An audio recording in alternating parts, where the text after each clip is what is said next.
Hi guys, welcome to your first math notes video. This video is going to go over dividing with decimals. So you should have your notes page that you picked up in class in front of you, and then I'm going to go over all of the notes with you. If you haven't already noticed, I'm not in the classroom because you can kind of see the background. We're actually at my house. So even teachers have homework where they have to bring the work home with them in order to be prepared for the class the next day.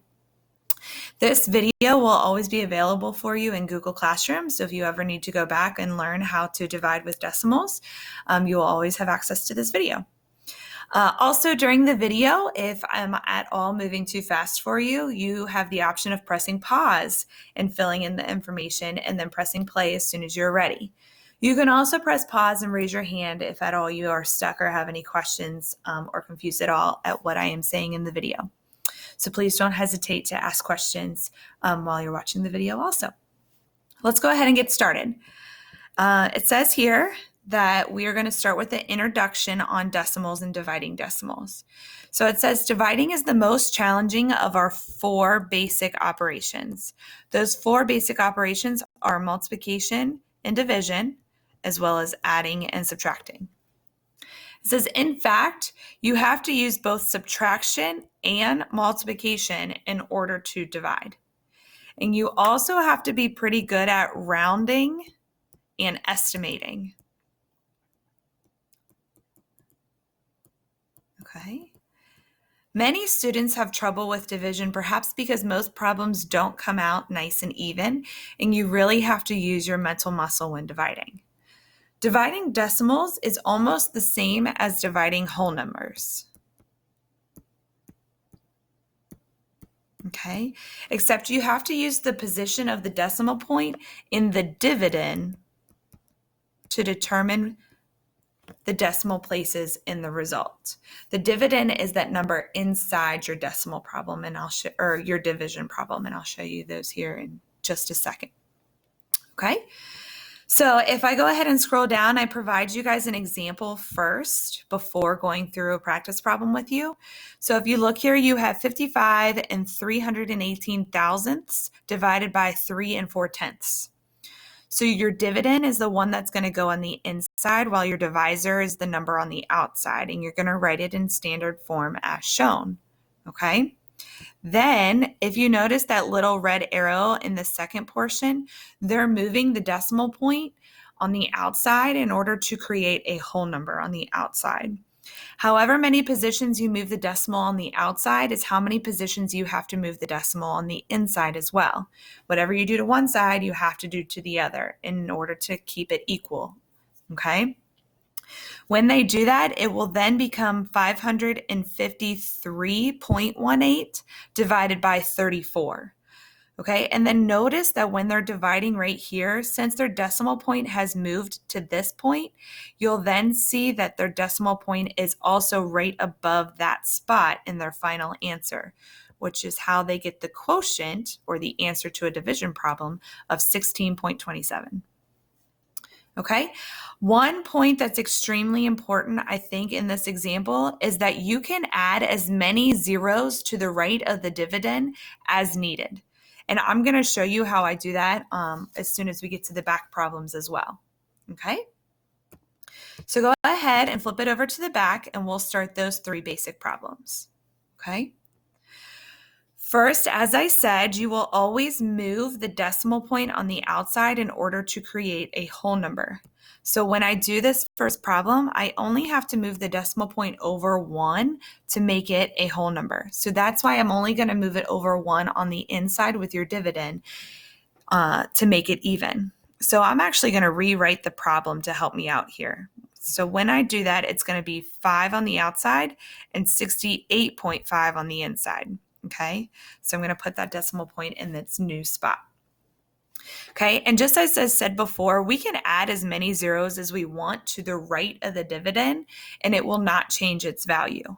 Okay, sometimes that might help us in the future. So now I'm going to see how many times 5 can go into 6. Since 5 can go into 6, I'm going to put its value that it can go into at one time. 1 times 5 is 5. So that's where that multiplication comes in hand.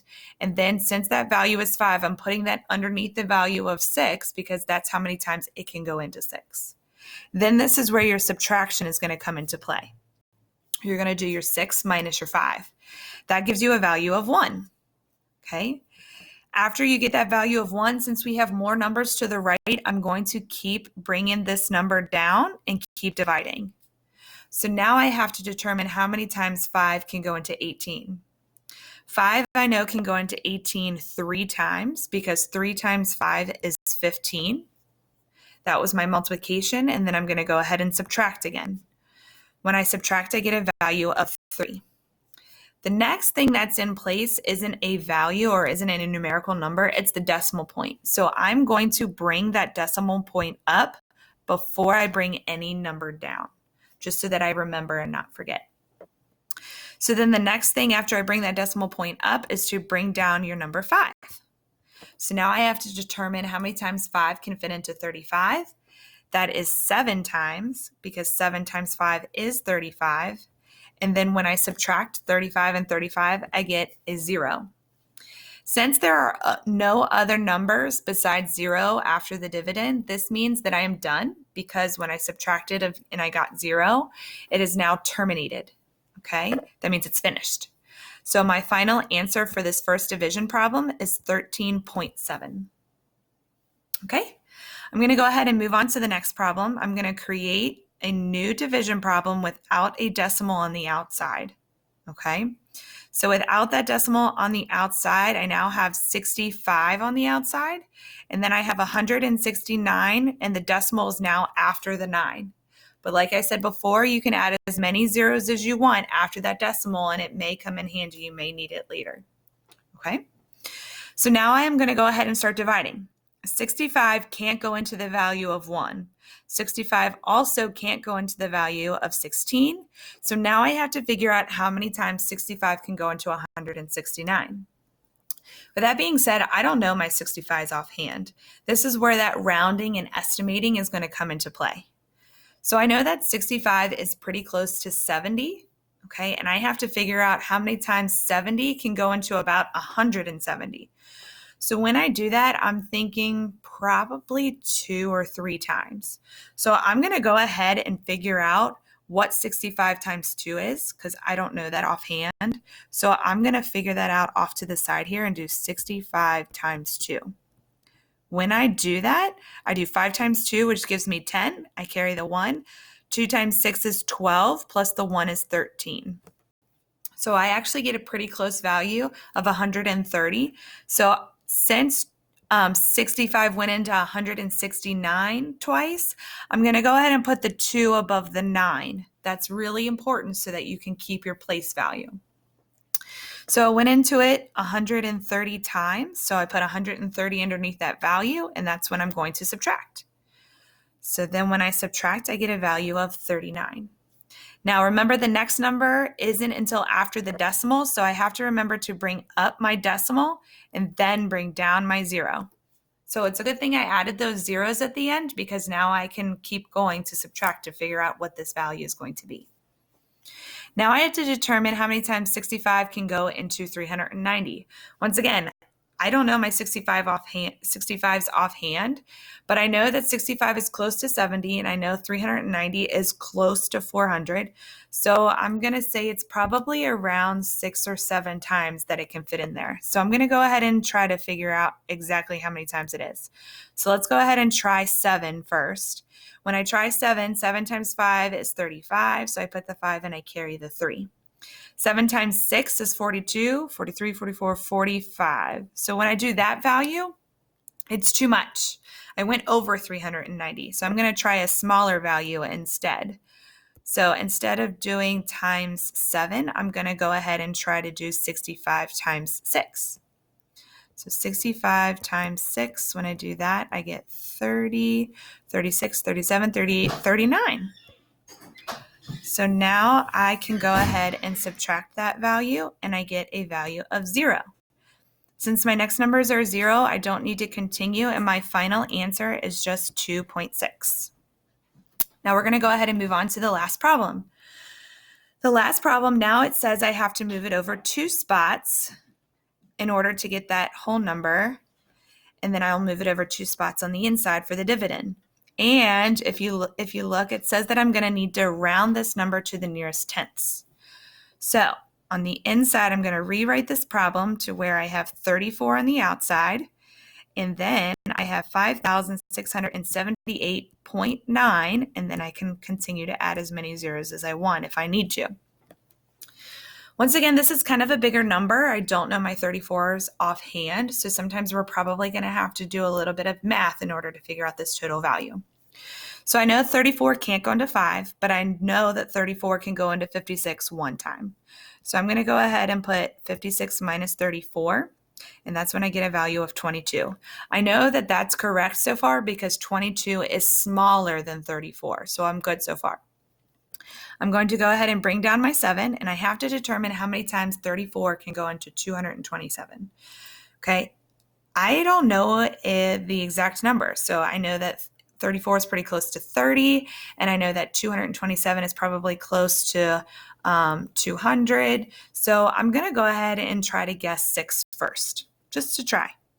So off to the side, I'm going to do 34 times 6. Okay, that gives me a value of 24, 18, 19, 20, 204. That's pretty close. So I'm going to go ahead and do 6.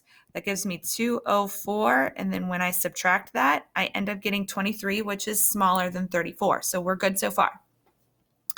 Then I'm going to go ahead and bring down the next value, which is 8. So now I have to determine how many times 34 can go into 238. Now, 6 times was 204, so I know that was pretty close. So let's try 7. So 34 times 7, which is 28, 21, 22, 23. So I get a value of 238. So I'm going to go ahead and put the 7 above the 8, and now I know it's 238. When I subtract that, I get 0. Okay, the next number is after the decimal, so I'm going to remember to bring up my decimal before I bring down my next value, which is 9. 34 cannot go into 9. Since it cannot go into 9, I have to put a value of 0, and I will put 0 here because 34 times 0 is 0. And when I subtract, I still get 9. Then I'll bring down another value, which is 9D, and I have to figure out how many times 34 can go into 9D. I'm continuing because I have to figure out to the nearest tenths what this answer is. So I know that 34 can go into 90 probably 2 times. And let's just double check. So 34 times 2 gives me a value of 68. So when I do 68 and I subtract that, I have to borrow. So I know I get a value of 22 left over. So I know that that's pretty good. Okay. Now, since I'm rounding to the nearest tenths, the 0 is in my tenths place, and I needed to look at the 2 to determine if my value is going to go up or stay the same. It just so happens that 2 tells the 0 to stay the same. So my final answer, since I needed to round it to the nearest tenths, is 167.0. Yes, you have to have the 0.0 because it said rounded to the nearest tenths. So I hope these notes helped you. I hope you're ready for the activity that you're going to do today. And remember, don't forget to ask questions. Thanks.